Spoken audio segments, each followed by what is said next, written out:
Donc, on accueille par Skype Daniel Obono, député de la France Insoumise de Paris. Bonsoir, merci d'être avec nous. Et vous avez Bonsoir. entendu, j'imagine, Jean-Luc Mélenchon, qui n'avait pas beaucoup de villes à revendiquer, mais qui a fait ce constat en employant une expression forte sur l'abstention et une forme de guerre, oui c'est ça, Non, de grève de grève civique. civique. De grève. De grève, Oui, oui, de grève effectivement. civique, bien sûr. Bien sûr, vous n'allez pas le Oui, mais contester. écoutez,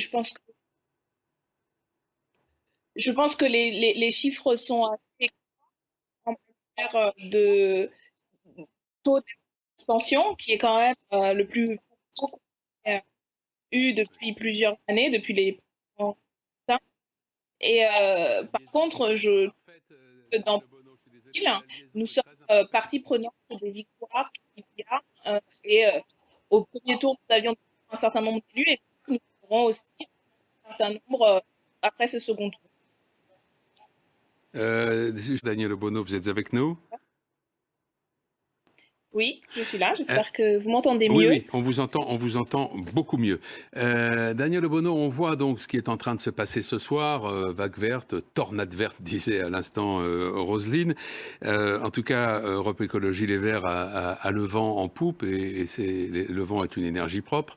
Est-ce que, quand vous voyez ces résultats, sachant que partout où la gauche aujourd'hui s'en sort un peu, c'est quand elle s'est alliée avec les écologistes, est-ce que vous ne vous dites pas que la force d'attraction aujourd'hui, allait à Europe Écologie Les Verts, allait chez les écologistes, et que peut-être il va falloir vous résoudre à les suivre plutôt que de continuer à vous entêter à ce que les autres vous suivent? Disons que nous n'avons pas la même analyse, je pense, par rapport à ce que vous venez de dire. Je crois que ce résultat positif dans plusieurs villes montre qu'il y a une prise de conscience très forte dans la population des enjeux de l'urgence écologique, de l'urgence climatique. Et vous l'avez noté vous-même que partout où il y a des victoires, ce sont des cadres unitaires, fédérant plusieurs forces, dont la France Insoumise. Donc nous sommes à Lyon, à Toulouse, on n'a pas encore les résultats, mais on espère qu'ils seront aussi positifs. Et dans une majorité des victoires de ce soir, nous sommes partie prenante de ces dynamiques citoyennes larges et unitaires.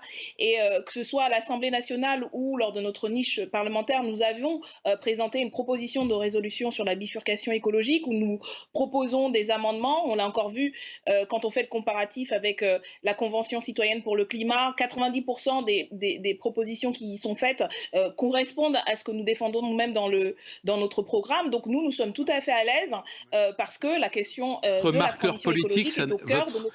Votre marqueur politique, ça n'est pas l'écologie, c'est le social. Vous êtes catalogué, considéré comme un parti de gauche, voire très à gauche. Certains disent, mais votre marqueur, ça n'est pas l'écologie. Le marqueur écologique, il est aujourd'hui chez Europe Écologie Les Verts.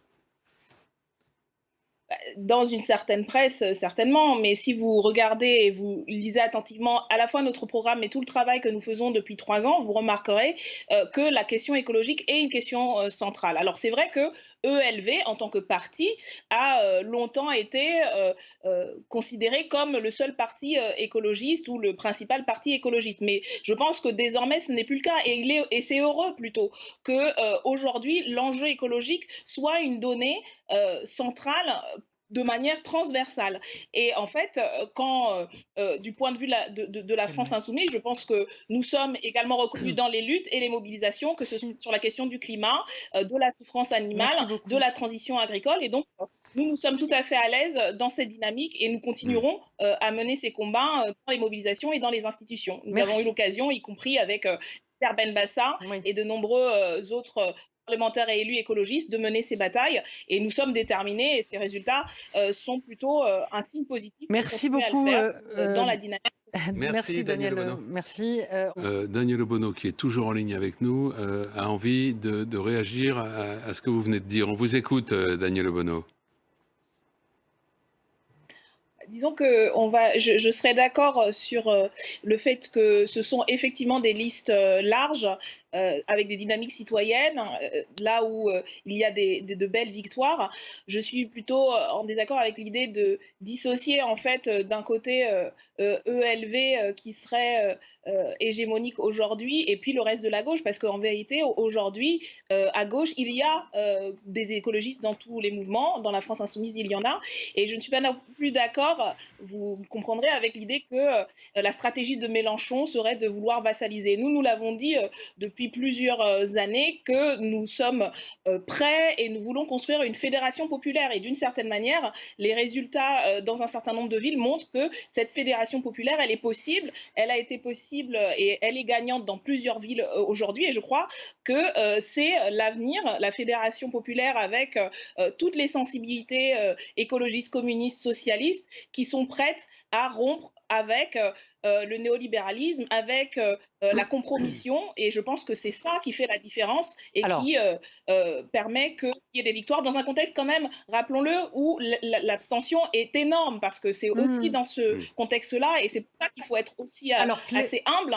Nous avons encore une bonne partie des électeurs et des électrices à convaincre, à revenir aux urnes, et c'est par des dynamiques de type fédérative, comme nous le proposons depuis très longtemps, qu'on peut y arriver. Et je crois qu'on en a une petite démonstration modeste, mais intéressante dans ces élections du second tour. Merci Daniel. La démarche de la France insoumise a été une démarche d'ouverture. Ils ont fait confiance à des listes de citoyennes comme ils l'ont fait à Toulouse, ils l'ont fait dans d'autres villes de France. Et puis par ailleurs, ils ont fait des alliances avec Europe Écologie Les Verts.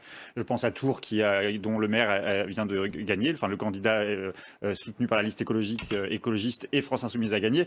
Donc, mais ce qui est vrai de la France insoumise est vrai pour l'ensemble des formations de gauche. Il y a eu des alliances à géométrie variable où on a vu des fronts anticommunistes, des fronts anti-écolos, des fronts anti-socialistes qui se sont conduits. Donc je ne crois pas que la lecture politique de ce scrutin est assez ambiguë, parce qu'on voit bien qu'à Lille, par exemple, où les familles écologistes et les familles socialistes ont toujours travaillé ensemble, on voit bien qu'à Paris, les écologistes et les socialistes étaient séparés et ils ont fini par fusionner au second tour. À Lille, on pourrait en rire, mais en vrai, ce sont quand même des alliés politiques, les écologistes et les socialistes. En revanche, ce qui est en train d'émerger, et je pense que c'est aussi la stratégie de la France insoumise de ne pas vouloir s'allier systématiquement avec des partis politiques traditionnels, c'est qu'il y a des projets politiques. Et on voit ce que je disais à Lille, par exemple. La misère, non, je crois qu'on voit par exemple à Lille qu'il y a eu deux projets qui se sont affrontés. Un projet socialiste qui était un projet dans la continuité avec de la construction, de l'urbanisme, du béton, et les écologistes qui revendiquaient une autre ville. Et je pense que la stratégie de la France insoumise, c'était aussi de voir au cas par cas avec qui les listes citoyennes luttent. Ils ont un problème comme la République En Marche, qui a été obligée de s'allier la plupart du temps et souvent avec les Républicains, de même que la France insoumise est obligée de s'allier avec la gauche, les partis citoyens effectivement, et les écolos parfois, quand même. Parce que encore une fois, il n'y a pas eu. Je ne crois pas que la France insoumise ait voulu jouer le jeu traditionnel d'alliances traditionnelles, telles qu'on peut les voir. Je ne sais pas s'ils en feront un discours de succès ce soir. En l'occurrence, la démarche était assez inédite pour la France insoumise. Merci Daniel Obono d'avoir été avec nous. Si vous avez quelque chose à rajouter avant de se dire au revoir. Non ? Oui, si je peux me permettre, je pense que l'enjeu dans les prochaines semaines, les prochains mois et les prochaines années, c'est avant tout la capacité de mobilisation sociale aussi. Et quand je parle de mobilisation sociale, j'inclus les luttes écologistes, puisque depuis plusieurs années, il y a des luttes importantes, notamment dans la jeunesse. Et pour moi, ce qui va se décider pour 2022 se décidera aussi, et peut-être même d'abord, dans la rue, dans ces mobilisations, dans les batailles qu'on arrivera à gagner concrètement pour faire changer la vie des gens et pour changer le rapport de force vis-à-vis de ce gouvernement. Et c'est pour moi ça l'objectif, pas les luttes internes ou les attaques sur les personnes, tel ou tel candidat. C'est dans la mobilisation sociale d'un plus grand nombre de gens, parce qu'encore une fois, on ne gagne pas avec 60% de dans ce pays. Et on ne gagne pas sans avoir gagné des batailles sociales importantes. Et donc, en tout cas, c'est ce que va faire la France insoumise dans les prochaines semaines et les prochains mois. Merci beaucoup, Daniel Obono, d'avoir été avec nous, d'avoir participé à cette soirée électorale.